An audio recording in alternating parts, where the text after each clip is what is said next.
Həzrət Əli əleyhissalam deyir ki, bu dünyada iki insanın razılığını almaqda inadkar ol. Ata və ananın. Valideynləri incitmək olmaz. Onları hər incidəndə insan özünə nə qədər zərər vurduğunun fərqinə varmır. Xoşbəxtliyə gedən qapıları bağlayır. Valideynin övladdan narazılığı. Siz onları sevindirin, görün həyatınıza bolluq, bərəkət necə axır. Ata-ana bolluq, bərəkəti təmsil edir. Valideynin övladdan razılığı insanı işıq sürəti ilə artırır. Allah Taala sənin malına, mülkünə, övladlarına elə bərəkət verir ki, sən həyatda yox bilmirsən də nədir. Sağına baxırsan, sevinirsən, soluna baxırsan, sevinirsən. Ata-ananın bizə xeyri var ki, ziyanı yoxdur. Bütün günü əlləri göydə bizi dua edirlər. Valideyn duası bilirsiniz nədir?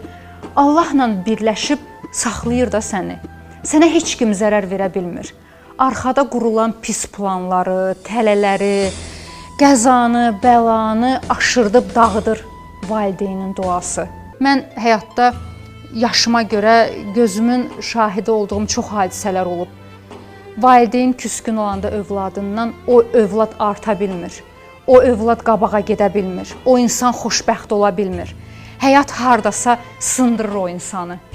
Çox ehtiyatlı olmaq lazımdır ki, ata-ana mövzusunda. Əgər ata-ana ilə probleminiz varsa, həll eləyin. Yollarınızın açılmağını istəyirsinizsə, xoşbəxt olmaq istəyirsinizsə, valideynləriniz sizdən razı olmalıdır.